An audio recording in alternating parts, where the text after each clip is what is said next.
ભારત સરકાર તરફથી road safety માર્ચનો ઉજવણીનું આયોજન કરવામાં આવે છે। એના ભાગરૂપે આજે સુરત શહેરમાં રોડ સેફટીને લઈ ઉદ્ઘાટન કરવામાં આવ્યું હતું, જેમાં સુરત શહેરના મહાપૌર દક્ષેશ મહાવાની, પોલીસ કમિશનર અનુપમસિંહ ગહેલોત અને પોલીસ અધિકારી અને ઉચ્ચ અધિકારીઓ હાજર રહ્યા હતા। ભારત સરકાર તરફથી રોડ સેફટી માણસનું ઉજવણીનું આયોજન કરવામાં આવે છે। એના ભાગરૂપે આજે સુરત શહેરમાં રોડ સેફટીને લઈ ઉદ્ઘાટન કરવામાં આવ્યું હતું, જેમાં સુરત શહેરના મહાપૌર દક્ષેશ મહાવાની, પોલીસ કમિશનર અનુપમસિંહ ગહેલા અને પોલીસ અધિકારીઓ અને ઉચ્ચ અધિકારીઓ હાજર રહ્યા હતા। પ્રોગ્રામમાં શાળાના બાળકોએ ટ્રાફિકને લાગતી કૃતિઓ રજૂ કરી હતી અને બાળકોને પ્રોત્સાહન રૂપે સીડ અને સર્ટિફિકેટ આપવામાં આવ્યો હતો અને મેયર, કમિશનર અને બીજા પોલીસ અધિકારીઓ દ્વારા લીલી ઝંડી આપી રેલીને પ્રસ્થાન કરાવવામાં આવ્યું હતું અને લોકોને ટ્રાફિકના નિયમોને પાલન કરવા માટે અપીલ કરવામાં આવી હતી। વાત જ્યારે આવી ત્યારે ગેહલોતજી એચએમ સાહેબને બેઠા હતા, ત્યારે વરાછા રોડની વાત આવી કે ઊભા રહેશે બધા ભાઈઓ, ત્યારે મને અંદરથી વિશ્વાસ નહોતો કે ઊભા રહેશે, પણ આજે મને ગર્વ સાથે એમ થઈ કે વરાછામાં પણ પબ્લિક ઊભી રહી છે। ઇન બિટવીન જ્યારે ઇમ્પ્લિમેશન થયું એ દિવસે સુરતને રિપ્રેઝેન્ટ કરવા ઓક્સફોર્ડ યુનિવર્સિટીમાં હું હતો અને 2-3 દિવસ જ થયા હતા અને ગેહલોતજીનો ફોન આવ્યો કે 44 જેટલા સર્કલને રીડિઝાઇન કરવી પડશે, પણ એમનો ફોન આવ્યો, મેં ત્યાંથી જ ઇન્સ્ટ્રક્શન આપ્યું હતું અને તાત્કાલિક 1 મહિનાની અંદર બધી ડિઝાઇન રીડિઝાઇન કરી અને સુરત શહેરની જનતાએ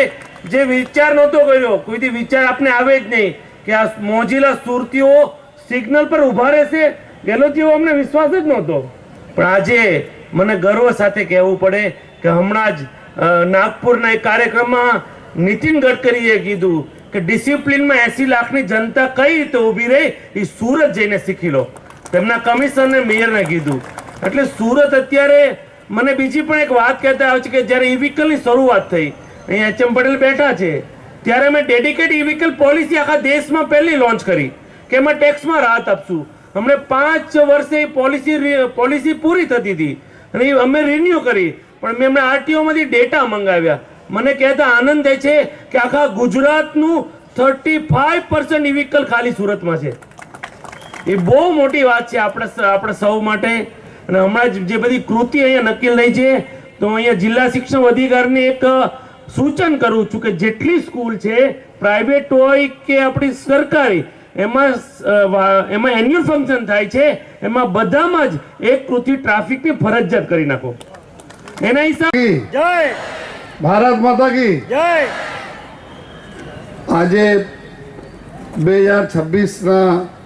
કેન્દ્ર સરકાર દ્વારા દર વર્ષે આપણે લોકોના સુરક્ષા માટે એક અલગ અલગ પહેલે સપ્તાહ મનાવવામાં આવતા હતા, પરંતુ છેલ્લા વર્ષોથી અત્યારે 1 માસ જો રાષ્ટ્રીય ટ્રાફિક સુરક્ષા માસ તરીકે જો ઉજવવામાં આવે છે, જે 1 જનવરીથી સ્ટાર્ટ થઈને 1 માસ તક ચાલે છે, તો આજે એના વિધિવત ઉદ્ઘાટન કરવામાં આવી રહ્યા છે। ત્યારે અમારા ઉદ્ઘાટક માનનીય મેયર શ્રી જે સુરતના સદૈવ આગળ વધારવા માટે, અને આપ જેટલા બધા આપ જોઈ શકો છો, જેટલા બી અમે લોકો અહીંયા કામગીરી કરી શકીએ છીએ ટ્રાફિક પોલીસ, આમાં જો એસએમસીના ખૂબ જ સહયોગ રહે છે અને એના લીધે આજે આપણા સુરત જો એક સારા ટ્રાફિક ડિસિપ્લિનમાં આગળ વધી રહ્યા છે। અને આજે અમારા સાથી જો ડિપાર્ટમેન્ટ અમે લોકો સાથે મળીને કરીએ છીએ એવા આરટીઓ શ્રી પટેલ સાહેબ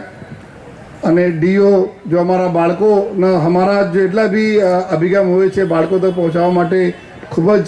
સહકાર આપતા રહે છે એવા ડીઓ ભાગીરથજી, અને અમારા સાથે જો